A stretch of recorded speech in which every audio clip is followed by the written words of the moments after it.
आज की वीडियो में क्यूब रूट निकालना सीखेंगे। क्यूब रूट निकालते समय क्यूब रूट के अंदर जो भी संख्या दी गई होगी उसके इकाई अंक पर फोकस करनी होती है।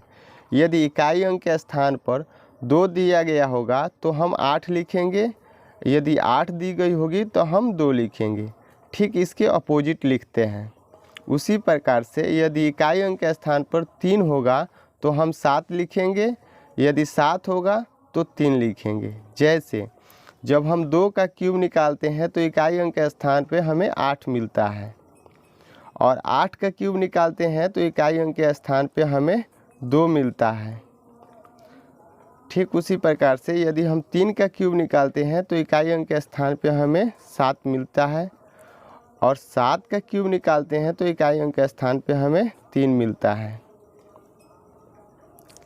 और 2 का क्यूब निकालते हैं तो इकाई अंक के स्थान पे 8 मिलता है। अब चलिए हम इसको कुछ एग्जाम्पल से समझते हैं। लेकिन एक बात मैं बता दूं कि इसके बाद जो भी संख्या इकाई अंक के स्थान पर दी गई होगी उसको हम लोग सेम लिखते हैं। ये जैसे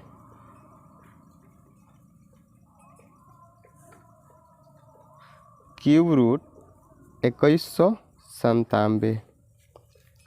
सब पहला स्टेप हमारा है कि क्यूब रूट के अंदर जो भी संख्या दी गई होगी उसके इकाई अंक पर फोकस करनी होती है। तो इकाई अंक के स्थान पर क्या है 7, तो 7 के अपोजिट हम लोग क्या लिखेंगे 3, तो 3 लिख लिए। इसके बाद सेकेंड स्टेप में हम लोग राइट तरफ से 3 प्लेस छोड़ देते हैं, यानी 3 डिजिट को लेफ्ट कर देते हैं। तो 3 डिजिट को लेफ्ट करने के बाद जो भी संख्या बच जाता है उसको देखना होगा कि किस संख्या के क्यूब बची हुई संख्या से कम हो रहा है, उसी को लिखना होगा। तो बची हुई संख्या 2 है तो किसका क्यूब इससे कम होगा, 1 का यदि क्यूब निकालते हैं तो 1 ही मिलेगा। यदि हम लोग 2 का क्यूब निकालते हैं तो 8 मिलता है, तो बची हुई संख्या से तो अधिक हो जाएगी ना, तो हम इससे कम लेना है। बची हुई संख्या से जिसका क्यूब कम होगा उसी को लिखते हैं।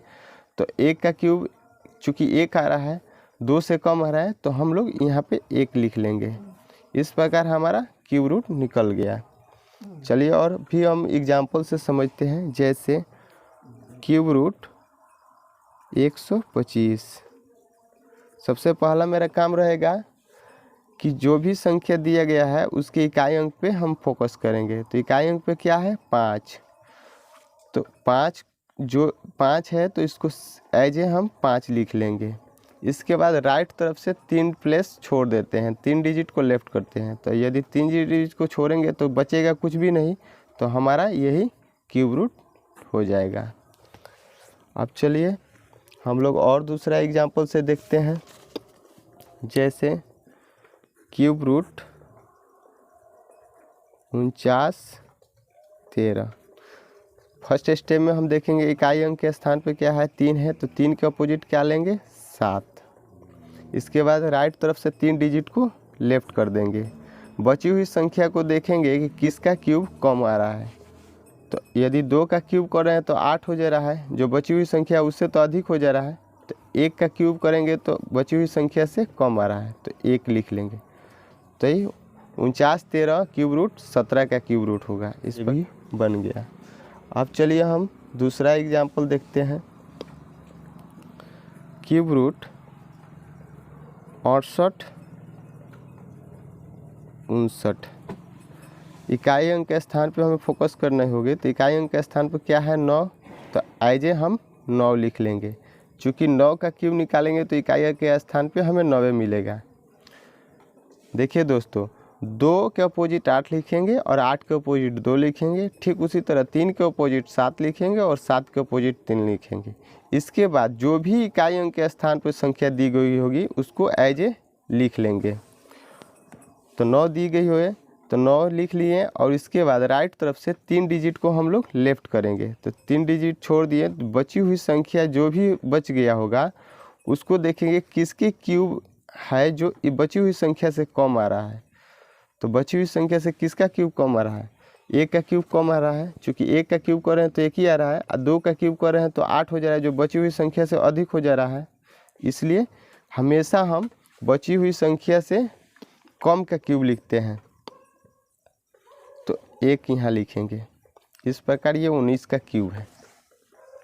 अब चलिए कुछ और एग्जाम्पल से हम लोग देखते हैं, जैसे 92 61 क्यूब रूट। अब देखिए इकाई अंक के स्थान पर क्या है, 1 है, तो आइए हम 1 लिख लिए। इसके बाद राइट तरफ से 3 डिजिट को छोड़ देंगे। अब बची हुई संख्या को देखेंगे किसके क्यूब इससे कम हो रहा है। बची हुई संख्या से किसका क्यूब कम हो रहा है, तो 1 का क्यूब कर रहे हैं तो ये भी कम हो रहा है, और 2 का क्यूब कर रहे हैं तो भी इससे कम हो रहा है। लेकिन एक बात आप लोग हमेशा याद रखेंगे कि इससे तो बची हुई संख्या से तो कम का क्यूब हमें लेना है, लेकिन इसके नज़दीक वाले को लेना है। तो नज़दीक वाला क्या आ रहा है, 8 आ रहा है ना, 2 लिखेंगे। अब चलिए और कुछ एग्जाम्पल से हम इसे सीखते हैं। Root over 33 75। अब सबसे पहला हमें इकाई अंक को देखेंगे, तो इकाई अंक के स्थान पे हमें 5 है, तो ऐसे 5 लिख लिए और राइट तरफ से 3 डिजिट 3 प्लेस को छोड़ दिए। बची हुई संख्या को देखेंगे किसके क्यूब इस बची हुई संख्या से कम आ रहा है, तो हमें देखिए 1 का क्यूब 3 से कम आ रहा है, 1 का क्यूब निकालने तो 1 ही आ रहा है जो कि 3 से कम है। यदि 2 का क्यूब करेंगे तो 8 आएगा जो 3 से अधिक हो जाएगा, तो हम लोग 1 लिख लेंगे, तो ये 15 का क्यूब है। में इतना है फोकस करना होगा, यदि 2 इकाई अंक होगा क्यूब रूट के अंदर तो हम 8 लिखेंगे, यदि 8 दी गई होगी तो 2 लिखेंगे। मतलब एक दूसरे के अपोजिट होते हैं, और ये क्यों अपोजिट होते हैं वो मैं आप सभी को बता दिए हैं यहाँ पे, क्योंकि इनके क्यूब करने पे हमें इकाई अंक के स्थान पे यही सब मिलते हैं। और बाकी सबका इसकी 2 8 3 7 को छोड़कर बाकी सबका क्यूब करेंगे तो सेम ही हमें इकाई अंक मिलता है। जैसे 5 का क्यूब किए तो 5 ही मिलेगा, 4 का क्यूब निकालेंगे तो इकाई अंक के स्थान पर 4 ही मिलेगा, 6 का क्यूब निकालेंगे तो इकाई अंक के स्थान पे 6 ही मिलेगा। आप लोग इसमें देख सकते हैं 9 का क्यूब करेंगे तो इकाई अंक के स्थान पे 9 ही मिलेगा। लेकिन 2 का क्यूब करते हैं तो इसके अपोजिट 8 मिल रहा है, और 8 का क्यूब कर रहे हैं तो इसके अपोजिट 2 मिल रहा है, इसलिए हम इसको चेंज कर लिखते हैं। तो मैं आशा करता हूँ कि आप लोग समझ गए हों।